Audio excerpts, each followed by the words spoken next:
Hello, this is Charles Fockaert, January 28th, 2018. I want to welcome all of you viewers. I want to thank you for subscribing. Thank you for sharing these videos. And thank you for supporting this channel. Very much appreciated.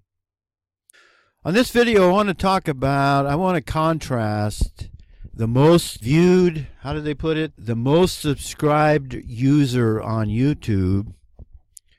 And he goes by his channel name, PewDiePie. How's it going? My name is PewDiePie. And I want to contrast him, the most subscribed user on YouTube, with this young man here. Hey, welcome to Sweden. This is the #1 rape capital of Europe. How's it going? My name is PewDiePie. Now, his real name is Felix Kjellberg, and he was born in Gothenburg, Sweden, and he's 28 years old. Now, this other fellow, I don't know how old he is, but he wasn't born in Sweden. He was born in a Baltic state. I came here as a war refugee when I was a child. My family fled a war in the Balkans. I am very grateful for my chance to a new life. The most subscribed user on YouTube, How's it going? My name is PewDiePie. has 60 million subscribers. Now, I'm going to repeat that because that's important. 60 million subscribers. He is more popular than anybody on Fox News, CNN, etc., folks. And in 2016, Time Magazine considered this fella, Felix Kjellberg, in the top 100 of the world's most influential people. Now, the other fellow goes by the name on his channel as Angry Foreigner. Angry Foreigner. And as best I can tell, I just checked, as of today, he's got very close to 163,000 subscribers on YouTube.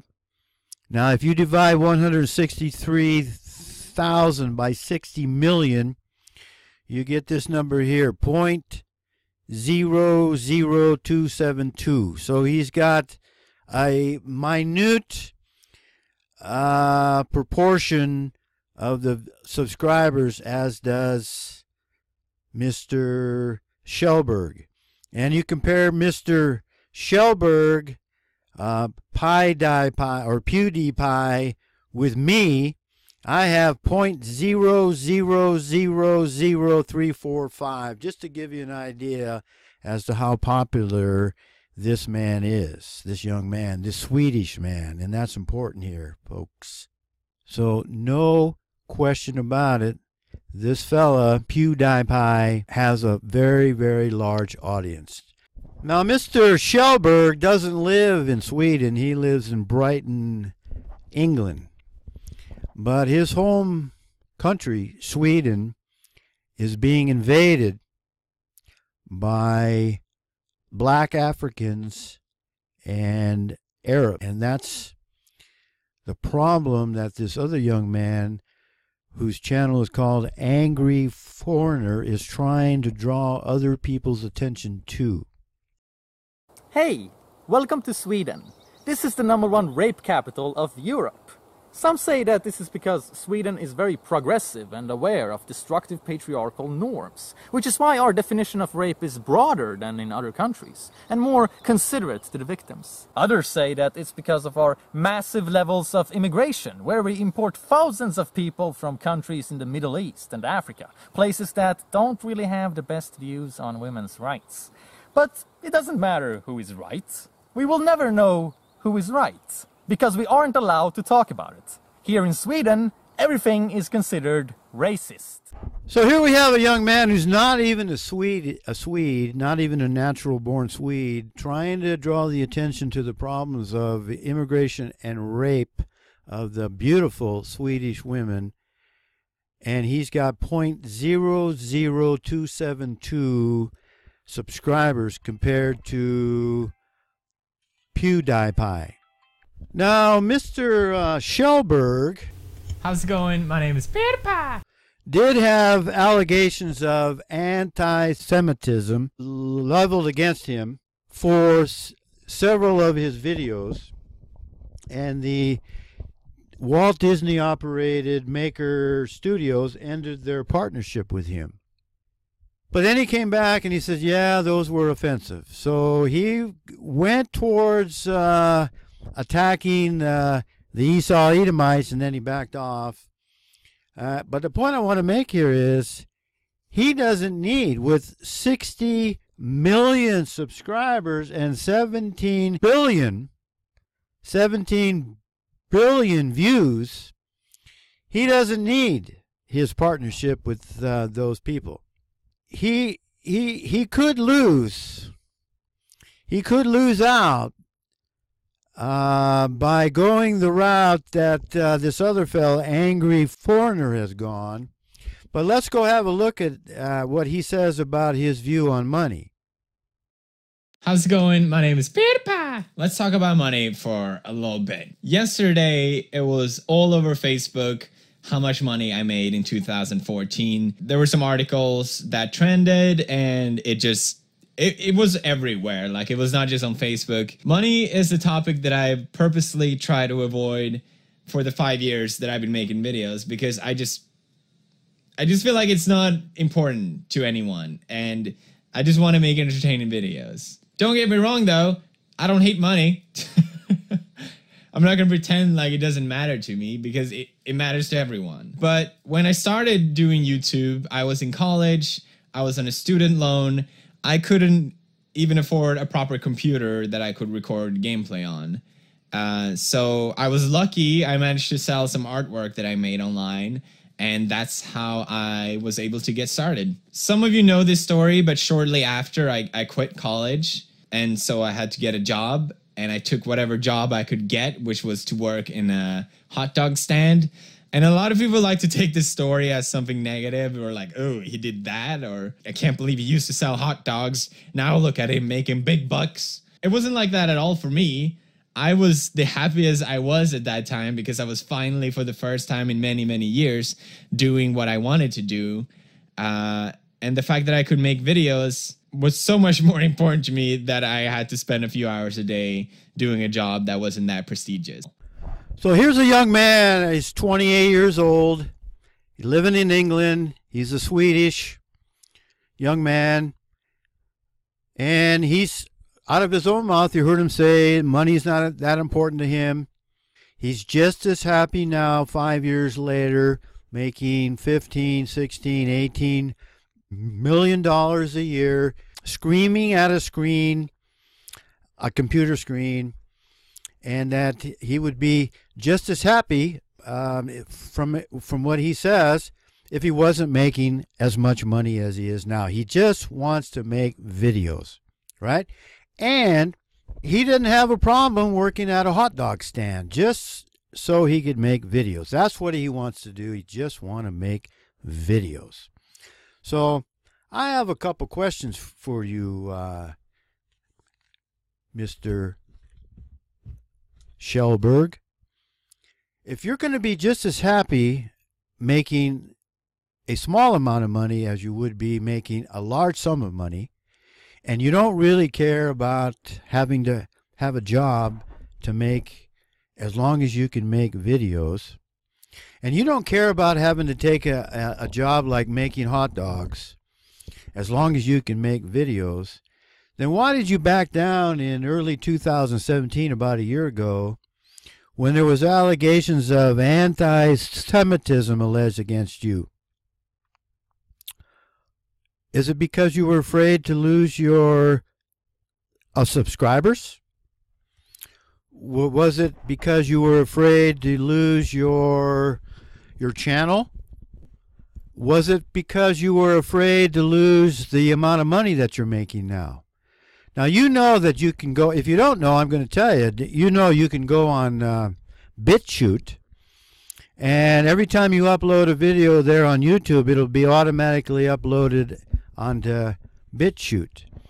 So if you're really, really not concerned about losing your money, your income, and you just want to be able to make enough to pay rent and to survive, and your most important thing that you in your life is to make videos and, quote, be happy, then why aren't you concerned about your fellow females, your fellow Swedish females in Sweden being raped by the Africans and the Arabs who are invading your country?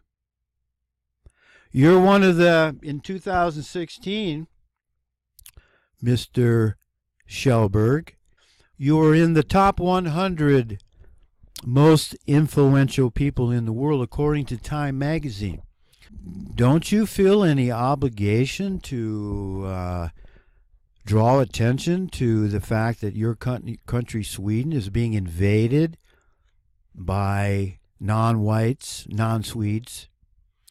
Aren't you concerned at all about the fact that your fellow Swedish females are being raped? Aren't you concerned at all that your Sweden is now the rape capital of Europe?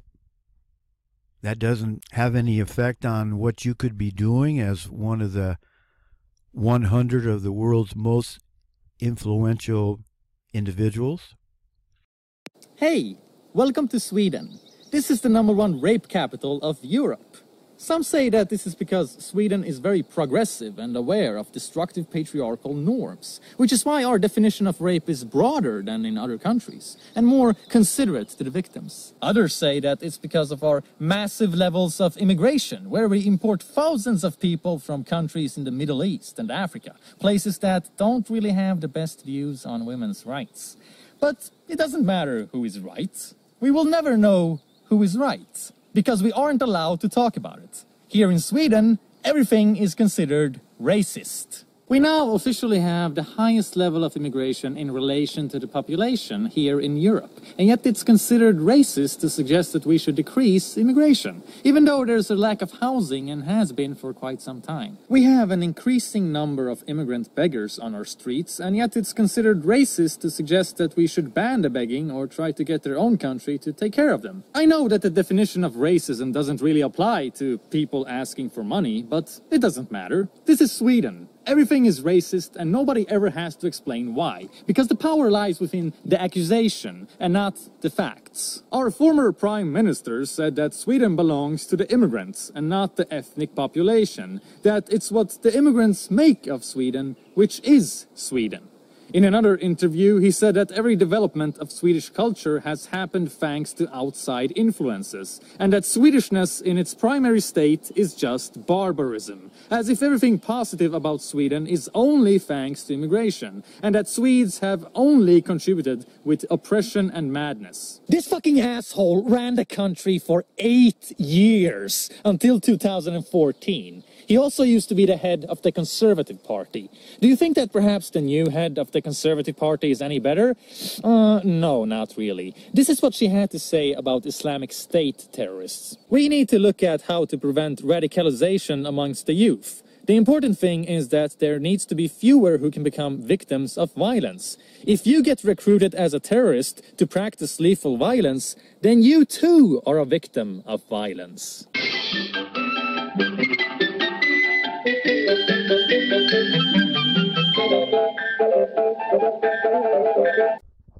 Mr. Schellberg, in case you didn't notice, your country's being invaded. Sweden's being invaded and your women are being raped. Doesn't that bother you at all? Or would you rather spend your time making videos, shouting at the computer screen there? You said you raised $1 million for charity, so let's go have a look at that, shall we? Conclusion. It seems like the whole world cares more about how much money I make than I do myself. And we did raise $1 million to charity, and very few articles picked up on that. Well, Mr. Schellberg, very few people picked up on the fact that you raised $1 million for charity. Well, I picked up on it, and so I went and had a look-see. And one campaign, I don't know if you've had more than one, but one campaign closed on September 30th, 2013. And it was called the Charity Water Campaign. And this campaign brought clean water to Rero community, Rwanda, and 20 other projects. And there's a picture there. I want the audience to see that apparently you brought water, clean water, drinking water, I assume, to the black communities of Africa. Well, that's all good and well, but don't you think you should be taking care of your own people there in Sweden? How about the women there in Sweden that were raped?